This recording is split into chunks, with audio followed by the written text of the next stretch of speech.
Perfect. We are live.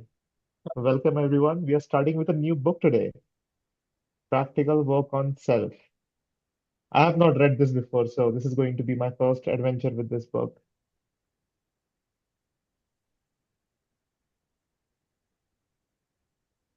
I'll start sharing my screen.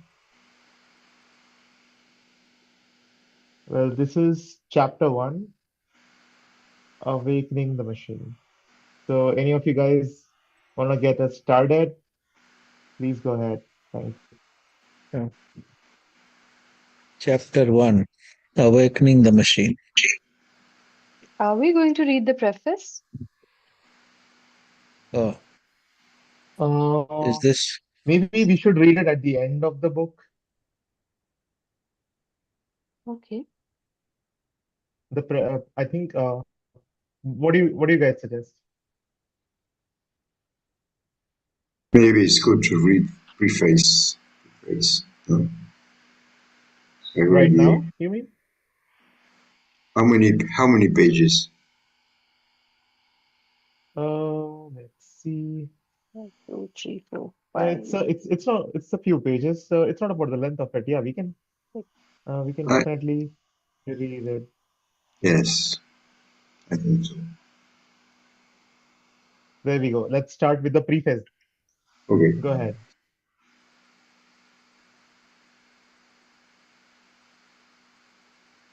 It's a bright, glaring spring day in Tucson, Arizona, 1973. I park my graduate student's red Ford Falcon in front of the Baskin Robbins ice cream parlor and walk halfway down the block to my favorite second-hand bookstore. Inside, assailed by the familiar, musty smell of dust and aging books, I head straight for the Oriental religion and esoterica section to see if there are any new arrivals. Eureka!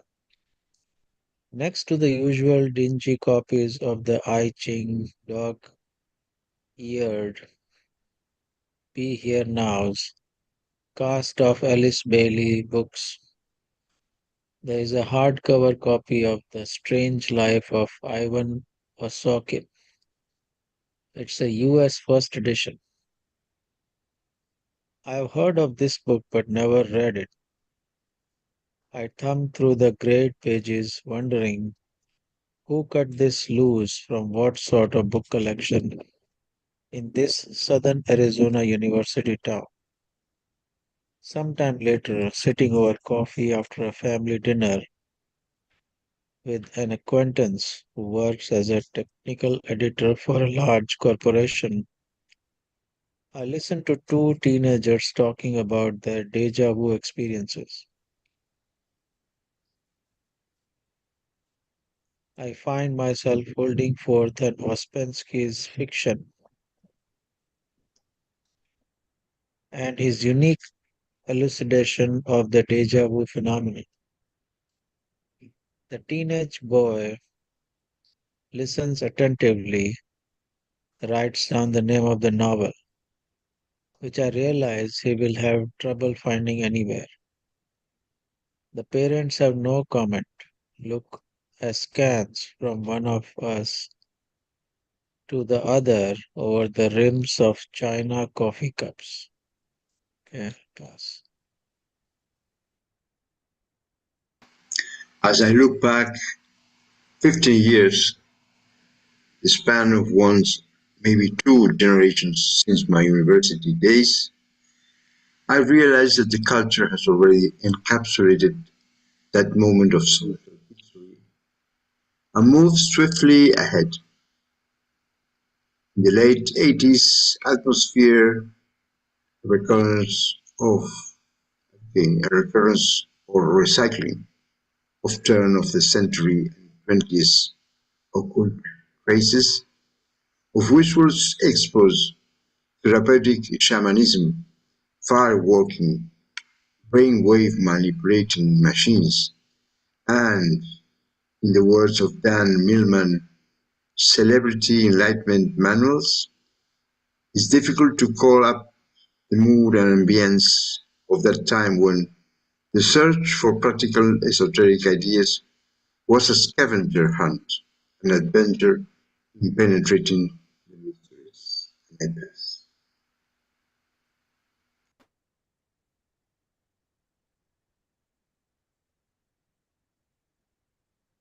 In those days, a few of us passed around copies of the Rop's The Master Game and Ouspensky's In Search of the Miraculous, trying to figure out how to do the exercises. We followed the tracks of monks and yogis and mystics through the Kabbalah, the Philokalia and the Shuangzi, Thomas Merton, Idris Shah, Carlos Castaneda, not all a popular author, with my acquaintances among the Yaqui tribe, and the cloud of unknowing. We meditated in the desert by the moonlight and checked out every obscure or apparently secret group that met to share hidden knowledge. In that heady atmosphere, I answered an ad in an underground paper, another artifact of the era, for a Gurdjieff Ouspensky slash esoteric discussion group. An intrepid sponsor of that circle, a barely articulate musician, younger than I, who seemed to me at first glance to be a full initiate, was in fact a former apprentice of E.J. Gold. In this context, I first encountered Gold's writings and his particular formulation of the ideas of work on self.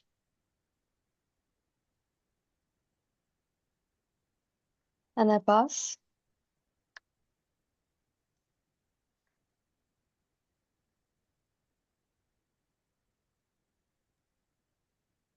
Gold himself describes in snapshot style his own earliest encounter with the hidden genius, the hidden guides. For him in New York City in the mid 50s, in Visions in the Stone, it's hard for me to say now whether the aura of mystery and the synchronicity of my experiences and those of other post-war babies were more attributable to the spirit of the times, some grand grim reaper striding land and piercing us with a scythe, or to our own desperate need for initiation into something besides the economic competence of contemporary adulthood. It doesn't truly matter, since the result was the same: false paths, disaster, oblivion for many, while for some a gateway to real work on self. Following the thread I had been handed, I read Gould's American Book of the Dead, and numerous essays and pamphlets, all of which struck a deep nerve in me with their irony, humor, penetrating insight into consciousness, and unremitting Twainian critique of contemporary life. Above all, compared to most literature of the esoteric book section and the university library, E.J. Gould's work offered an accurate description and diagnosis of the moribund condition of the three-brained beings of planet Earth, that is, the beings with mental, emotional, and moving centrums, and something more. They provided an accessible practice, the beginnings of a remedy through exercises given with lucid instructions, without arcane symbolism, occult paraphernalia, or elaborate overlay of philosophical beliefs. When eventually I made my way to California to meet E.J. Gold for the first time, I realized he was simply being true to his nature and his aims to present the ideas as he did. The work that he proposed was so urgent and he so energetic in pursuing it that there was no room for wasted time or energy. Study was necessary for background and a basic working vocabulary. But the touchstone in Gould's idea was and is doing the work. Why do they call it the work? Because if it were easy, they'd call it the play or the relax. Do those sound familiar? But it's not, and I pass.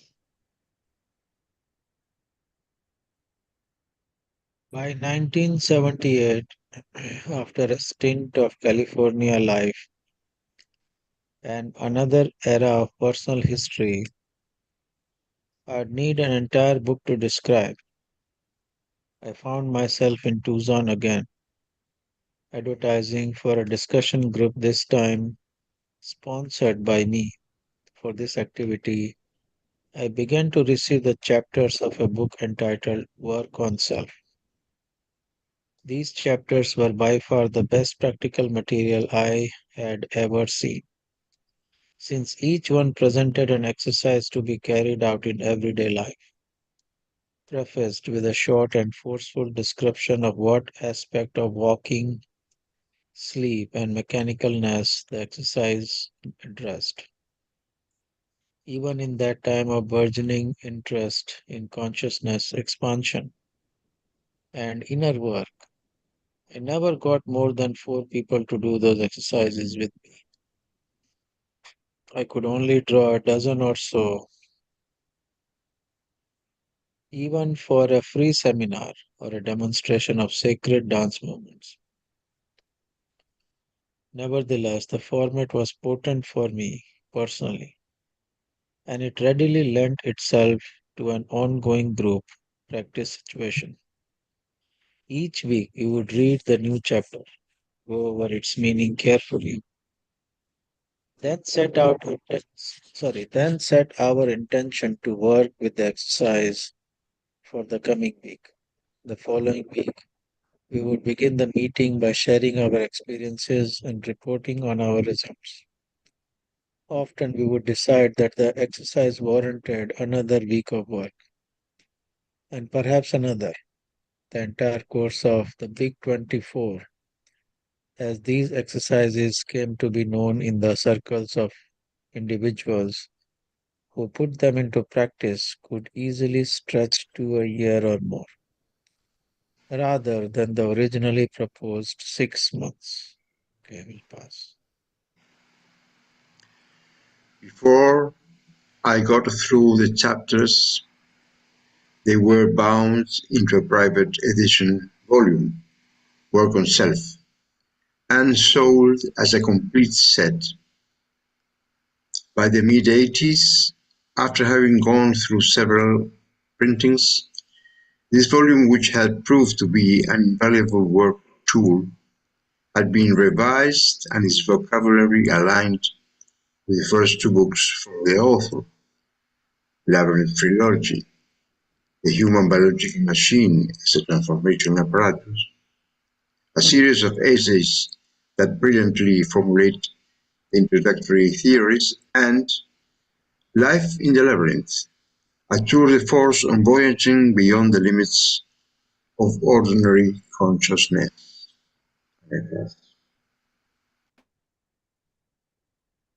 Today, when cultivating transformation and developing consciousness are practically daytime TV material, E.J. Gold has chosen to issue publicly his Big 24. I, for one, am enthusiastic that a book this effective will at last be sold on the open market. The question now is, how many seekers are truly ready to stop seeking, to buckle down, look the situation in the teeth, and begin work on the nitty-gritty level of the mechanical, habituated, and conditioned primate self? Regardless of the number of spirit lesson books and soul manuals on the market, there is always room for a complete idiot's guide to the human machine. Like that Volkswagen manual we all bought back in the good old days. For that is the difference. Practical work on self is the lab manual, the portable toolkit for the essential self. But to find that out, you'll have to try the experiments, sample the Big 24, starting from the beginning, since the exercises build gently upon one another. Like me, you may come to find this manual indispensable. And I pass.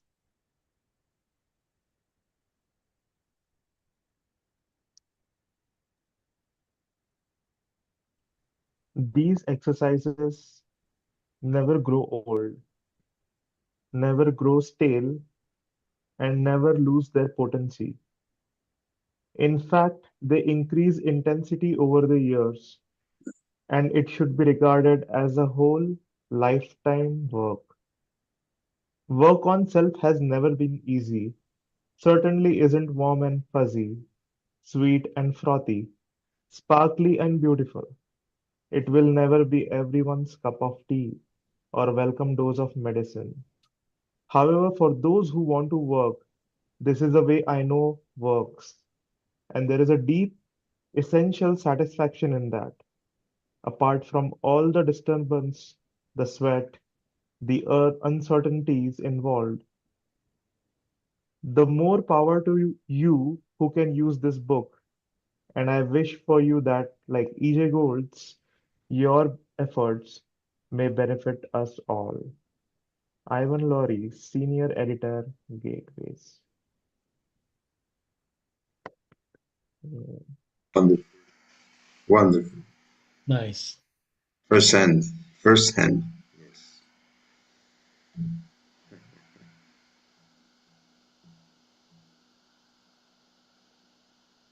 Yeah. Demi Monde, Pastel, 1987. So one thing that we can do, because this is a long chapter, chapter 1, okay, is how do you want to approach this book? What's the method that you want to use? Like, for instance, do we read the chapters together during the class? Do we read the chapters on our own, which I don't know if that's possible, but and then once you've read it, what do you do? Right? The name of the book is called Practical Work on Self. But presumably there might be some practices.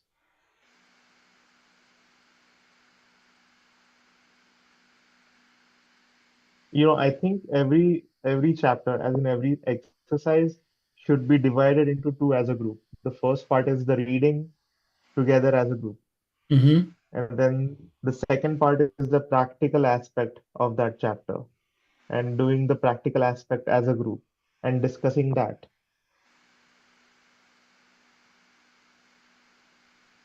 So I think the question here is that we might not be able to read 20 pages in one go. Correct. We won't. We've never been.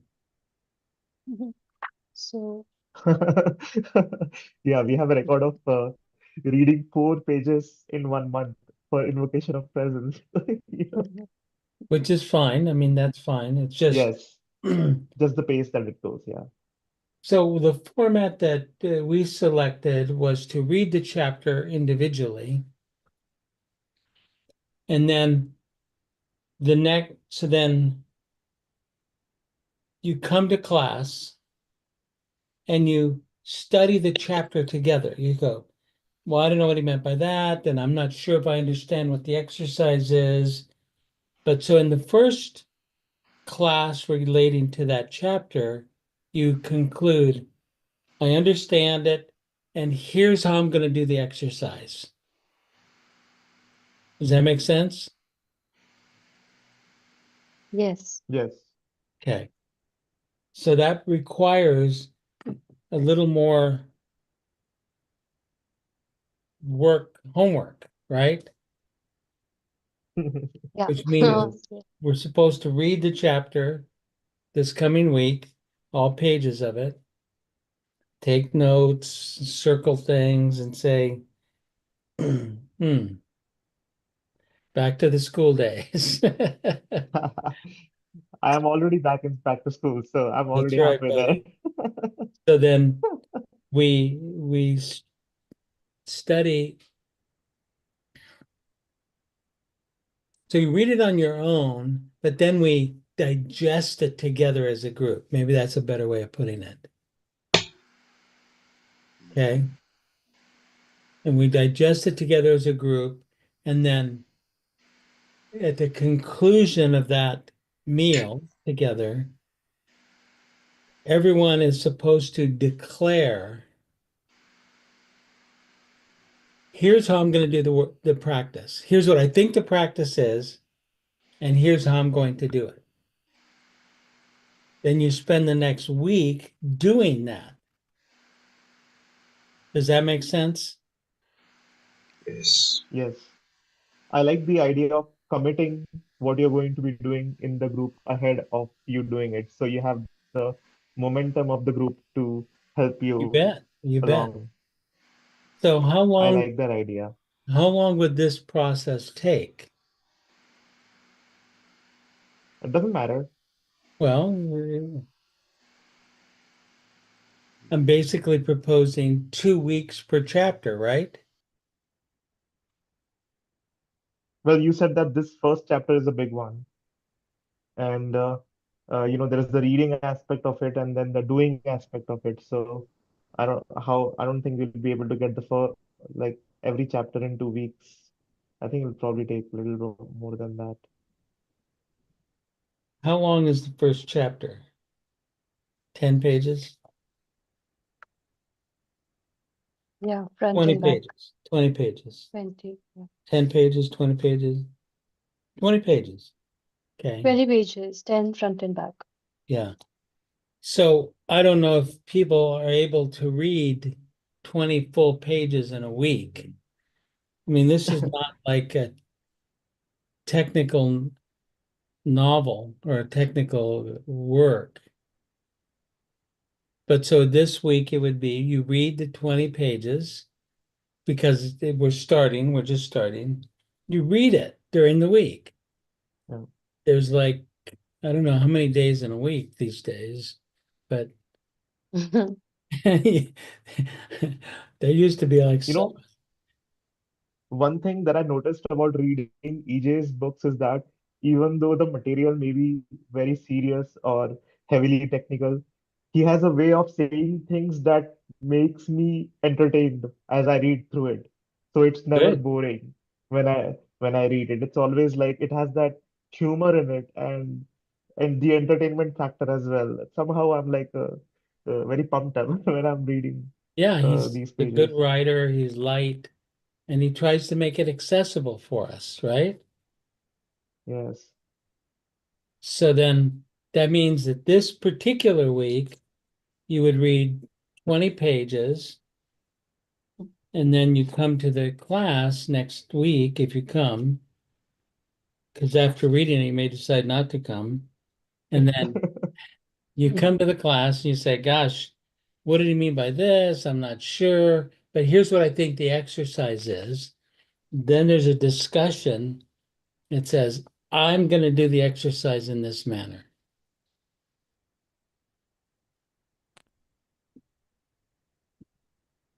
Yes.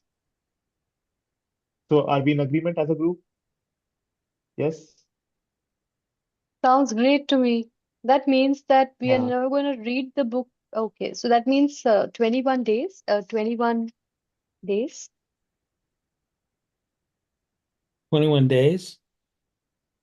Hmm. is how we're approaching the book. Like we'll finish it off in 21 Tuesdays or Mondays. Well, it actually would be We don't know that. 24, it'd be 48. Right. at least. Well, no, because you read the chapter one week, you read the chapter and discuss it Okay, in week one, got yeah. week, and then you begin the exercise, and Mhm. then week two, you say, I forgot to do it, or whatever. And then after you've done the exercise, now this is the second full week, you read chapter two. And then you come to the class, the next class, you say, here's what I understand that the pond exercise to mean. That's in chapter two. Hmm. See what I'm saying? Yes. So, So, David, during the first week, when we have read on our own, and mhm. now we come to the first week and we discuss these ideas with each other. We are still reading through the chapter, yes, as we No, discuss you're done. with each other. Okay, No, we're not reading again. Okay, no. I see. So the class, the first week, it's unusual when you start, you're one off, 1 week off. So next week, we'll Hmm. come to the class, we'll all be scholars on chapter one. We'll have read it, we'll have notes, Yay. we'll have cross references. And then we'll say, here's what I understand. Here's an interesting thing I learned about this chapter. We'll read those parts of the chapter that are important to people. We should always read the chapter summary abstract here.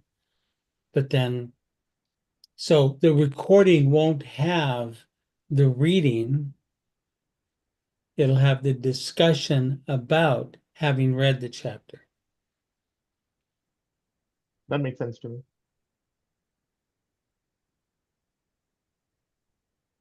David, Sure.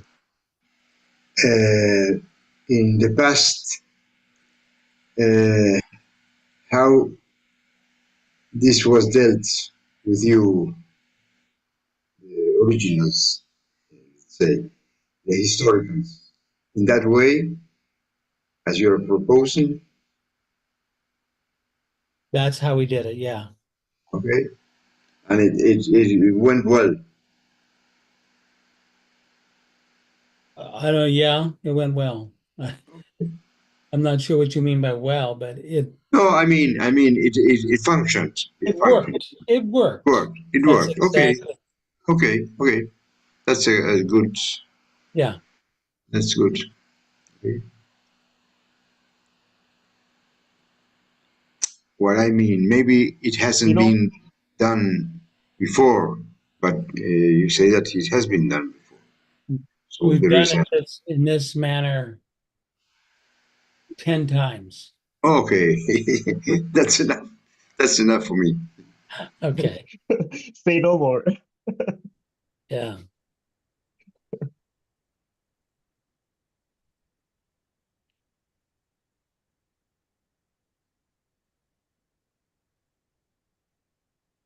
Everyone in the group has a copy of this book. That is very important. Good question. Yes. Mm. Yes. Does everyone have a copy of this book? Yeah. Please, Nishant, Swati. I have it in Spanish, but anyway. Hmm. In Spanish and English. Swati says, I have it. Perfect. Great. Okay. And I'm pretty sure Nishant has it as well. I'm Okay. pretty sure about that. Nishant, can you confirm? Maybe he's away from the microphone. But he knows, I mean, well, he may or You may not know, have I was heard the thinking, methodology. I was thinking, since we have to read this ahead of the meeting, I'll probably read it on Sunday. And if you guys want, I'll open the Zoom link so we can read it together. If you guys want to just read it before the meeting, we can do that You as want to well. do what before the meeting? Read together on Sundays. Sundays. Just a thought. Oh, Well, does that take a little bit of the energy away from the discussion? It might. It might. Well, you Swati says decide. yes, I can join. Yeah, it's just a thought I had, you know.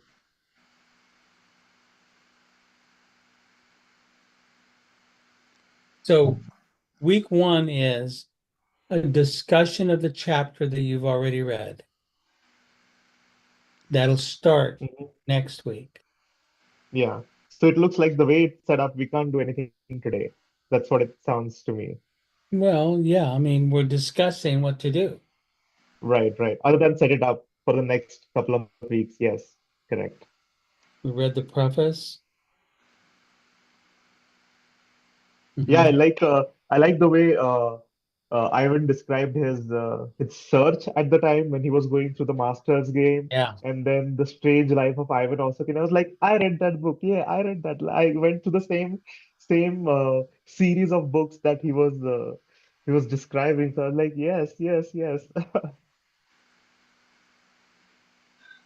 I really enjoyed the Strange Life of Ivan Osokin by Ouspensky.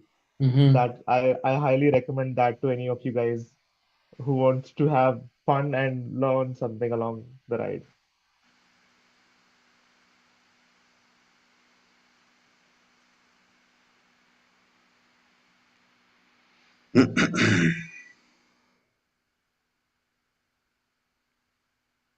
Which one, Nikhil, for Ivan's work? I'll just put it in the chat. Okay.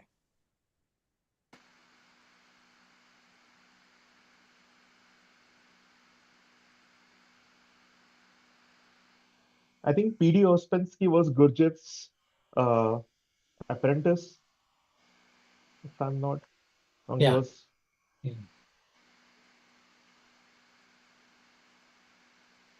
Let me just find the link for you. I'll just find the link. My best advice for new people that want to uh, have interest in this work is the Robs, Robert the Robs, because it will Master clear, game. yes, any one of the three or four, because it will it will clear the mind out of fantasy. You know, Ouspensky and Gurdjieff and all those kind of people, they were very bright, but they were they were very mysterious in a way. That was for the time. Right. The rock is very strong To the point. and he won't leave. He won't help you to wander under Right. there. I think so. Bernie, Yes. what do you think about doing the Masters game after practical work on self? Again, please. I didn't get it. Again. Uh, What is? what what do you what do you think about the idea of reading the Masters game after this book? I would love it. I would. I think it I would is. as well. Yes. Yes. But anyway, we have a lot of work to do now. But the Rob, Yes. I think it's a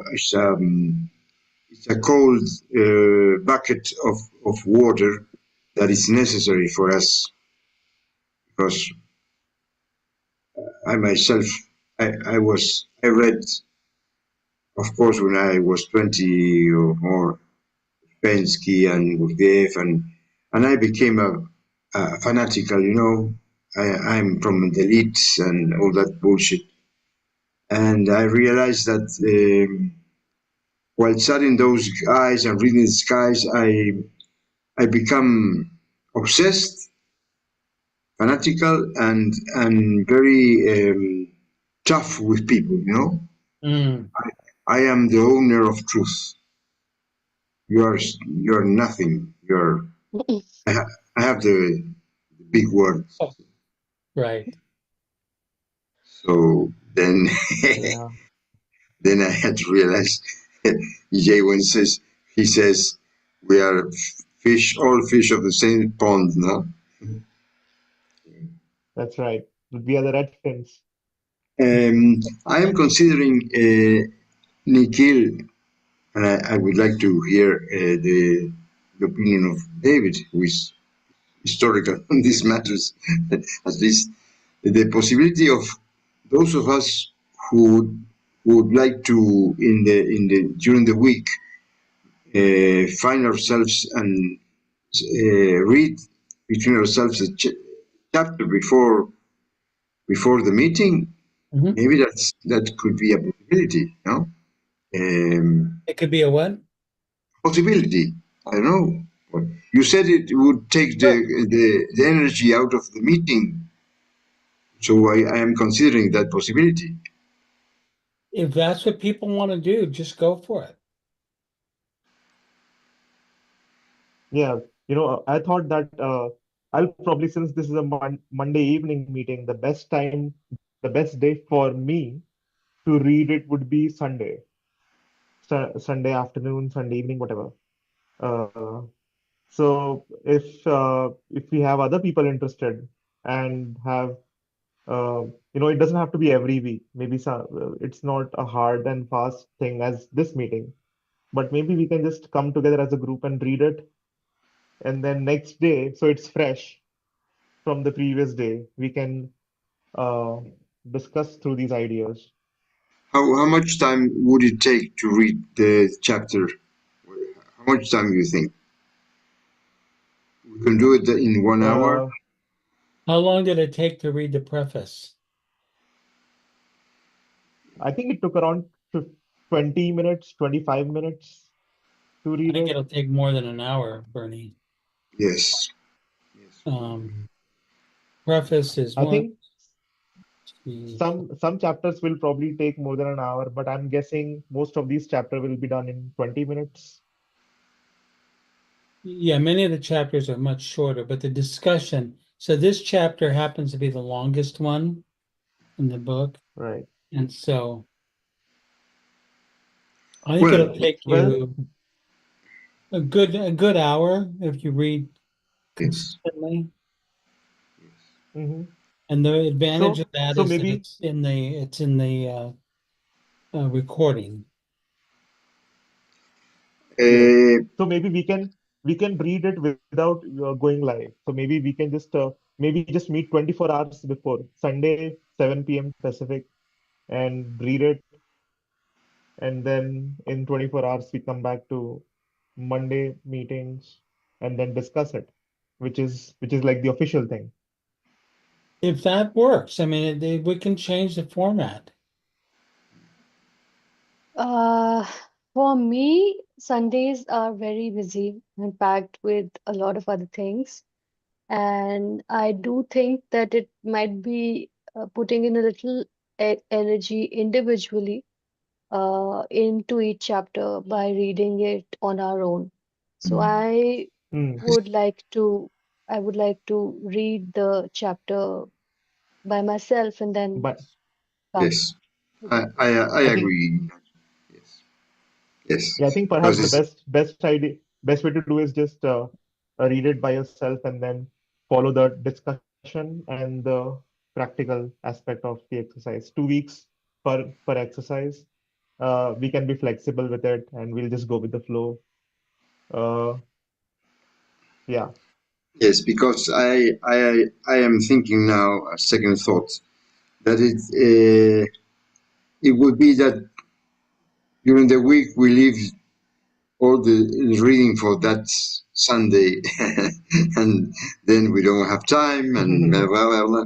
So I think we have to take the vow, the responsibility of each coming to the Monday with a chapter read individually.